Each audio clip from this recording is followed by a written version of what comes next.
Bismillahirrahmanirrahim. Assalamualaikum warahmatullahi wabarakatuh. Waalaikumsalam warahmatullahi wabarakatuh. Pemirsa Jember 1 TV yang dirahmati Allah, bahagia sekali saya Pia Mediana dapat kembali membersamai Anda dalam program acara Tetes Embun, di mana nantinya kita akan menyimak sebuah tausiah keagamaan bersama narasumber yang kompeten dalam bidangnya.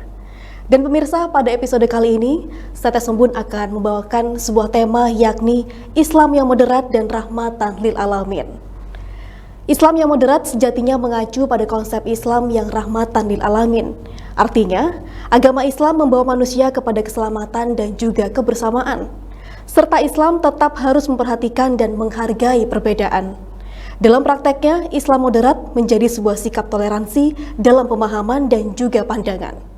Untuk membahasnya lebih dalam, telah hadir di studio kita kali ini narasumber yakni Dr. Kiai Haji Abdul Haris MAG yang juga menjabat sebagai Ketua Majelis Ulama Indonesia Jember.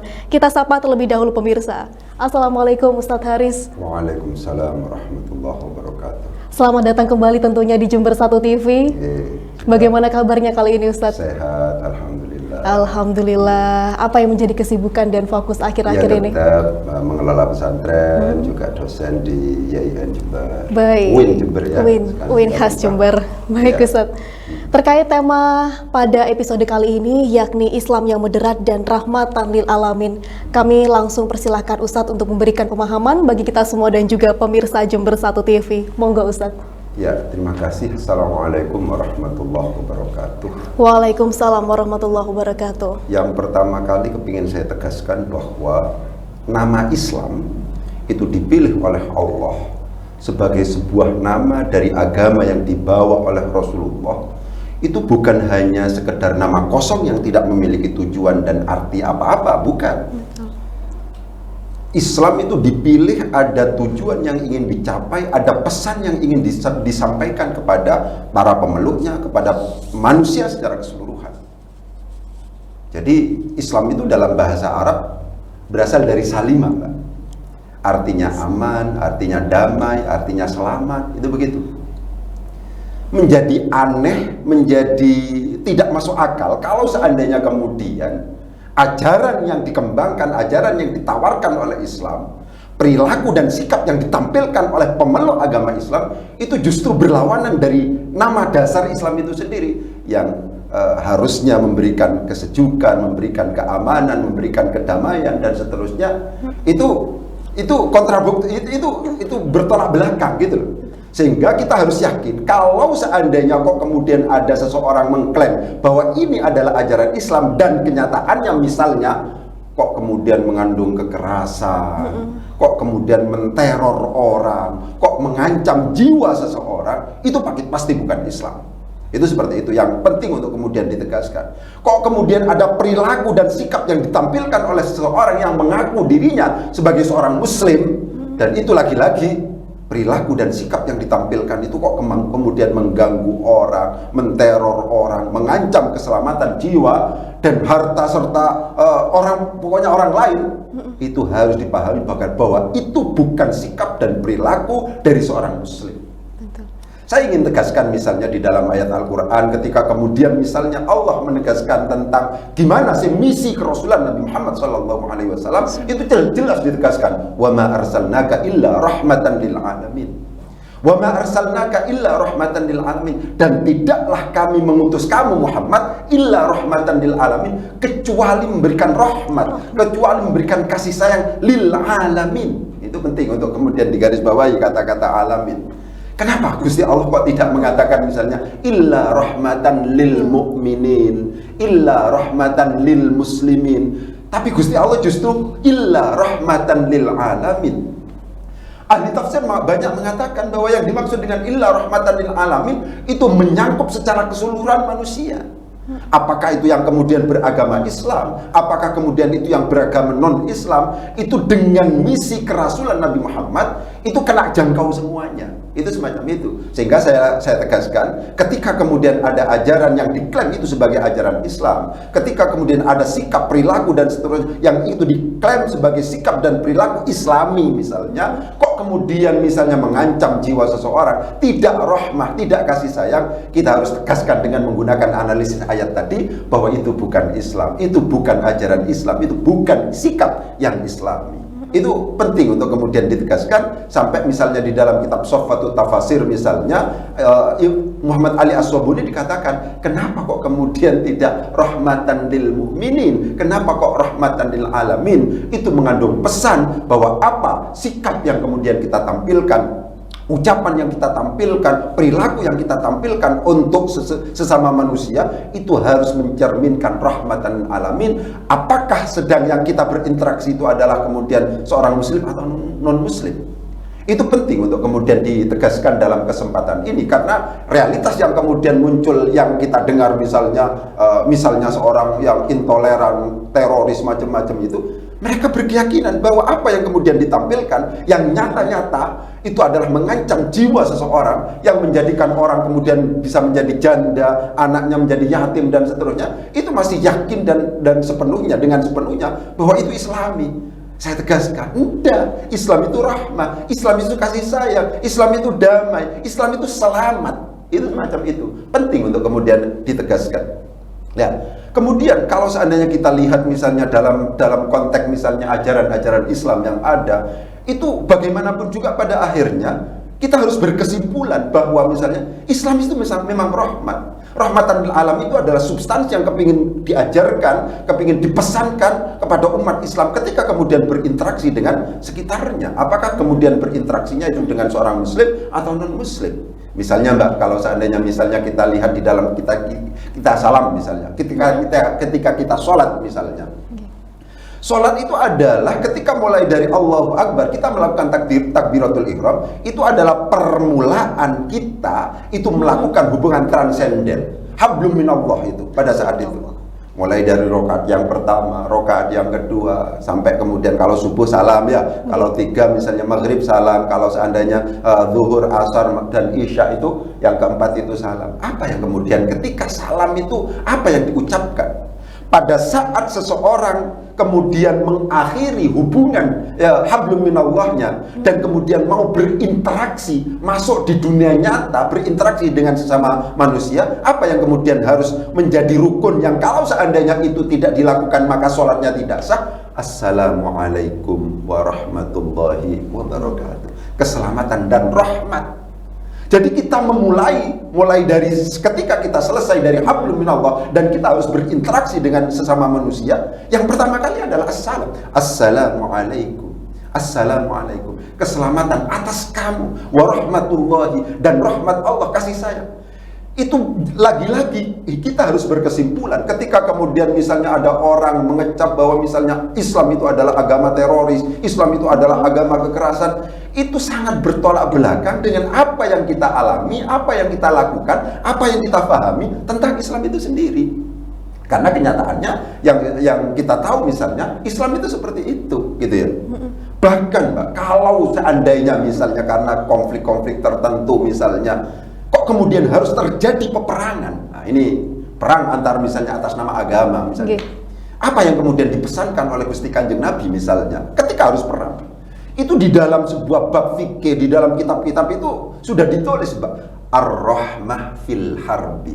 Ada kata-kata itu. Apa? Kasih sayang dalam peperangan. Jadi sebelum hukum internasional memutuskan misalnya yang itu harus dihormati bersama oleh kelompok yang sedang bersengketa bahwa orang-orang anak wanita, seorang perempuan wanita itu tidak boleh dibunuh, anak-anak tidak boleh dibunuh, pohon-pohon tidak boleh ditebang, kemudian misalnya tempat-tempat ibadah itu tidak boleh dihancurkan. Islam 14 abad yang lalu itu sudah mendeklarasikan itu, gitu ya.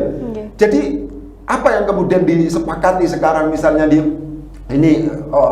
orang sipil macam-macam itu tidak boleh kemudian dibunuh dan seterusnya pada saat konflik dan seterusnya itu itu adalah hukum konvensi internasional misalnya. Loh, Islam itu 14 abad yang lalu itu, misalnya di dalam kitab Fiqhus Sunnah karangan Said Sabiq misalnya, itu tegas mengatakan bahwa yang namanya Islam, ya, ketika kemudian harus berkonflik dengan yang non Muslim karena misalnya latar belakang yang kita nggak tahu misalnya, ya, itu ada istilah ar-rahmah fil harbi, ya. Jadi kasih sayang di dalam peperangan itu harus diakui, itu harus diikuti. Jadi Nabi ketika kemudian harus mengirimkan bala tentara itu, hati-hati jenengan kalau seandainya sudah ada di tempat lokasi peperangan, ketika ada pohon-pohon jangan kemudian ditumbangkan, ketika kemudian anak kecil jangan dibunuh yang tidak ikut peperangan itu, ketika orang perempuan, wanita dan seterusnya jangan kemudian dibunuh yang tidak ikut perang itu, kemudian ketika ada tempat-tempat ibadah dan seterusnya itu jangan kemudian dihancurkan dan seterusnya.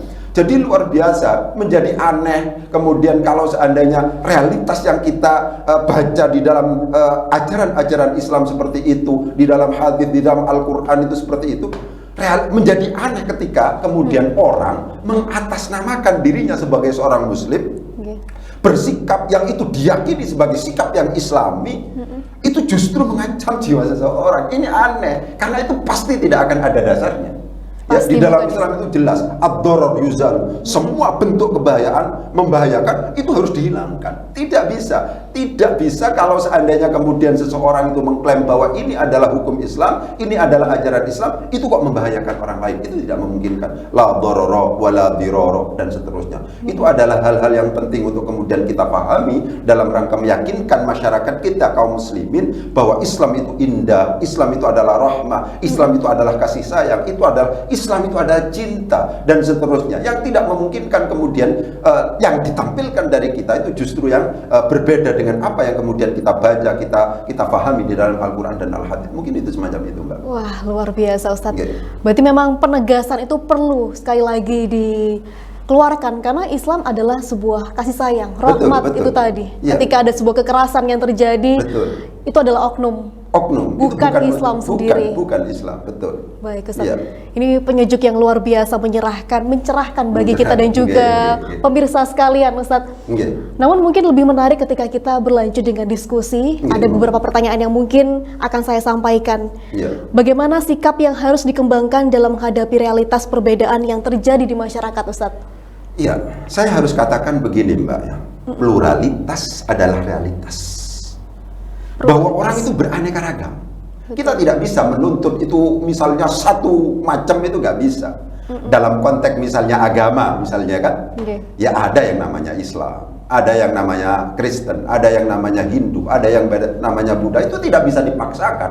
Bahkan pada masa Rasul pun pluralitas itu adalah realitas. Ada Yahudi, ada Nasrani, ada Islam. Itu adalah realitas, gitu ya. Itu semacam itu. Di dalam konteks internal Islam misalnya, mohon maaf misalnya, ada yang namanya Nahdlatul Ulama, ada yang namanya Muhammadiyah, ada yang namanya Al-Irsyad, ada yang namanya Persis. Pluralitas itu adalah realitas. Bagaimana sikap yang harus kita kembangkan dalam konteks misalnya menyikapi perbedaan? Apakah kemudian kita harus memaksakan, akhirnya kita mengklaim kebenaran adalah milik saya, orang lain yang tidak ikut saya itu salah, dan bahkan pada akhirnya halal darahnya, jangan seperti itu, begitu ya. Yang harus kita kembangkan itu banyak. Kalau seandainya kita misalnya berhadapan dengan internal umat Islam, misalnya kita berhadapan dengan teman-teman Muhammadiyah, teman-teman NU, teman-teman Persis, teman-teman Al-Irsyad dan seterusnya, itu sudah ada dalil yang mengembangkan atau yang menegaskan, memberikan guide, memberikan panduan tentang masalah itu sudah ada. Lana a'maluna walakum a'malukum. Ya sudah, amal kamu silakan besok ditanggung sendiri. Tanggung jawabnya itu bukan pada orang lain.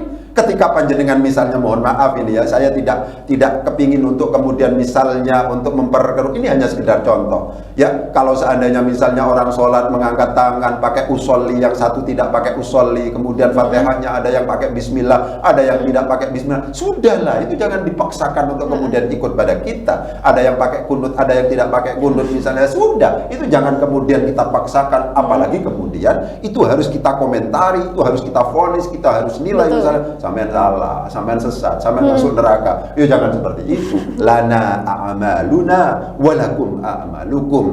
Ya. Amal kami ya untuk kami besok dan akan kami pertanggungjawabkan. Walakum a'malukum. Amal kamu ya besok yang harus mempertanggungjawabkan itu adalah kamu. Apakah kemudian itu akan benar atau tidak di hadapan Allah? Ya monggo kita pertanggungjawabkan sendiri-sendiri. Ya, dalam Islam itu tidak seperti itu. Jadi misalnya orang lain berbuat salah, kita yang menanggung. Tidak seperti itu. Silakan ditanggung sendiri.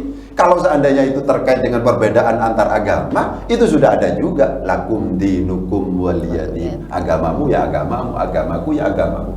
Ketika kemudian sikap yang dikembangkan itu adalah sesuai dengan apa yang diperintahkan oleh Al-Quran, lana a'maluna walakum a'malukum, lakum dinukum waliyadin, maka yang namanya pluralitas, perbedaan yang ada di sekitar kita tidak justru kemudian menjadi bentrok kita, tidak, ya. Rahmahnya di situ, moderatnya di situ, itu kita masuk di situ bahwa yang namanya kebenaran itu bisa banyak macam, gitu ya. Betul. Ini berdasarkan A, berdasarkan dalil A dan seterusnya, B dan seterusnya, itu memungkinkan untuk kemudian dari sisi argumentasi bisa kita terima dan pada akhirnya harus kita hargai. Di dalam mazhab fikih misalnya, ya kan ada mazhab Syafi'i, ada mazhab Hanafi, ada mazhab Hambali, ada mazhab Maliki misalnya. Apakah ini salah? Enggak. Ya sudah, kalau seandainya kemudian sampai ikut madhab Hanafi yang itu adalah misalnya zakat itu pakai uang, ya sudah harus kita hormati. Syafi'i mengatakan itu tidak sah. Zakat itu ya harus pakai makanan pokok. Ya sudahlah kan foto-foto bayar. Kenapa kok kemudian harus repot-repot dan kemudian harus memaksakan dan orang lain harus ikut kita? Kan bagus juga kalau begitu. Jadi sikap yang harus kita kembangkan dalam konteks kemudian kita ada realitas perbedaan pendapat, yaitu ketika kemudian internal dalam konteks Islam, kaum muslimin, lana a'maluna walakum a'malukum. Ketika kemudian perbedaan itu terkait dengan antar agama, itu adalah lakum dinukum waliyadin. Itu semacam itu mungkin, Mbak. Jadi kita tidak punya hak juga, Ustadz, untuk menjudge bahwa orang ini atau kaum ini benar dan salah. Betul, seperti itu. Sudahlah kita hargai mereka beramalia seperti itu. Kan yang menjadikan rame itu ketika kemudian orang sibuk-sibuk, mohon maaf ya, sibuk-sibuk sudah habis biaya banyak, misalnya Maulid Nabi, misalnya apa, kemudian ada klaim Muhammad bid'ah masuk neraka, wis entek akeh sing masuk neraka. Ya ngamuk bisa memang caranya. Udah sudah. Ya mereka kalau seandainya salah mereka ya akan dipertanggungjawabkan sendiri. Nausi pertanggungjawabannya. Betul, pertanggungjawabannya begitu. Itu seperti itu, Mbak. Dan kita yang terlalu dengan perbedaan seperti itu memikirkan bagaimana benar dan salah, akhirnya habis waktu kita. Iya, betul. Seharusnya Islam generasi kita bisa lebih maju. Betul. Akhirnya terbelakang. Nah, sekarang itu ekonomi akhirnya nggak terurus gara-gara masalah hal-hal yang sepele. Betul. Itu nggak mungkin kemudian dipersatukan. Sejak awal yang namanya perbedaan itu sudah terjadi. Gak usah diukir-ukir, sudah lah itu. Gitu, ya. Baik, Ustadz, menarik tadi. Lalu bagaimana ketika kita menghadapi kelompok-kelompok yang memiliki sikap intoleran terhadap orang lain tersebut, Ustadz? Ya, itu ada banyak, Mbak ya, yang kemudian bisa kita lakukan. Kalau seandainya kemudian itu sesama orang yang ngerti agama. Paham, dia seorang intelektual, dia seorang alim, dia seorang cendekia, seorang ahli, maka memungkinkan kita berdialog. Dialog harus kita utamakan. Itu seperti itu. Ada sebuah kaidah yang kemudian harus kita pegangi bersama, gitu ya. Itu jadi begitu.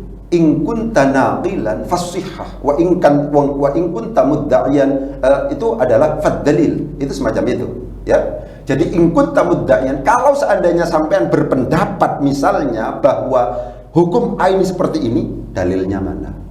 Itu begitu. Jadi dialog itu menjadi sangat penting. Tapi kalau seandainya ruang dialog itu ditutup dan seterusnya, mereka tidak mau kemudian melakukan dialog dan seterusnya, yaitu pada akhirnya cuman perang itu aja di media sosial macam-macam bahwa ini salah dan seterusnya. Nah, intoleran itu kan begitu, memandang orang lain itu salah, dan bahkan dalam konteks tertentu intoleran itu kan pada yang radikal, yang keras, sampai kemudian darahnya halal dan seterusnya. Itu kan parah itu. Padahal pada saat yang lain, pada saat yang itu mereka punya dalil, punya argumentasi yang menurut nalar agama memungkinkan untuk kemudian dibenarkan. Lagi-lagi ada yang ekstrim, contoh misalnya, Mbak ya, bahwa perbedaan pendapat itu adalah merupakan sebuah keniscayaan. Kalangan Syafi'iyah mengatakan bahwa yang namanya anjing itu adalah najis mughalladhah. Najis mughalladhah itu najis yang berat. Dimana kalau seandainya kita mensucikan, itu tidak cukup hanya dengan menggunakan air biasa, itu tidak. Pensuciannya itu harus 7 kali, dan salah satu dari yang 7 itu harus dicampur dengan debu. Imam Malik itu menganggap bahwa ini tidak najis. Bayangkan, dari najis mughalladhah menjadi tidak najis. Itu biasa. Jadi perbedaan pendapat di kalangan madhab, di kalangan ulama, itu biasa. Jangan kemudian kita itu ketika kemudian punya pandangan, itu merasa bahwa ini pandangan saya yang paling benar, dan pada saat yang sama menutup yang namanya argumen-argumen dari yang lain, dan menutup dialog dan seterusnya, dan pada akhirnya sampai pada sebuah kesimpulan kebutuhan bahwa orang lain sesat, orang lain itu memungkinkan darahnya dihabis dan seterusnya. Wah, itu jangan seperti itu. Itu ekstrim sekali ya Ustaz ya. Karena perbedaan tadi adalah sebuah keniscayaan. Betul. Pasti ada perbedaan. Iya. Jadi bagaimana menyikapi intoleran? Kalau seandainya memungkinkan, itu adalah bagaimana kemudian kita melakukan dialog, melakukan diskusi-diskusi. Kalau seandainya sesama orang yang mengerti agama. Dan inilah yang menjadi penting juga, Mbak, bahwa misalnya sikap yang ditampilkan oleh tokoh-tokoh, oleh para kiai, oleh para ulama yang yang ikut madhab moderat ini, itu juga harus menampilkan sikap dan perilaku yang menarik supaya kemudian misalnya orang-orang awamnya itu juga tertarik. Gitu ya. Kalau seandainya kita misalnya ini otokritik, Mbak, sebagai orang yang menjunjung tinggi misalnya moderasi agama, rahmatan lil alamin, tapi sikap dan perilaku kita itu justru menunjukkan sikap yang tidak konsisten misalnya. Misalnya kita ngomong A, tapi sikap dan perilaku kita itu B, itu bertolak belakang misalnya. Itu justru orang lain yang mencari tokoh panutan ini, itu justru akan tidak percaya, tidak kemudian yakin, tidak kemudian mengapresiasi, dan pada akhirnya akan pindah ke orang lain. Aku gak seneng kok tokoh iki omongnya ambek perbuatannya gak podo iki. Aku seneng kok iki konsisten iki.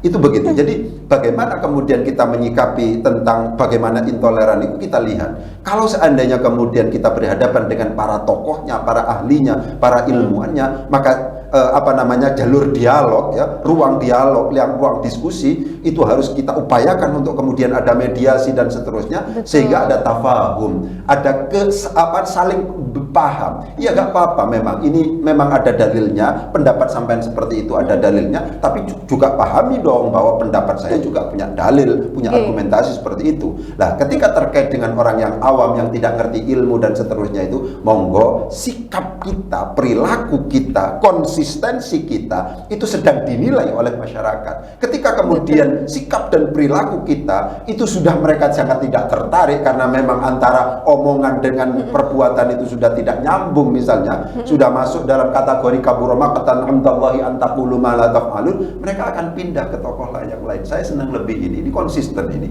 dan seterusnya dan seterusnya. Begitu. Berarti dakwah Islami itu dimulai dari hal kecil dari diri kita, ya. Betul itu sekali. Ku anfusakum wa ahlikum nar. Jadi bagaimana kita, bagaimana keluarga kita dan seterusnya, itu memungkinkan untuk kemudian kita melakukan itu seperti itu, Mbak. Betul, Ustaz. Dan selanjutnya, Ustaz, bagaimana nih strategi untuk bisa kita kembangkan dalam rangka menyebarkan dan membumikan Islam rahmatan lil alamin khususnya di Indonesia? Ya, memang harus dipahami, Mbak, ya, harus dipahami bahwa misalnya al-haqqu bila nidhamin qad yaghlibuhul batil binidhamin. Kebenaran yang kita yakini, yang itu tidak terorganisir, ini penting untuk kemudian itu kadang dikalahkan dengan sebuah kejelekan, kebatilan yang terorganisir.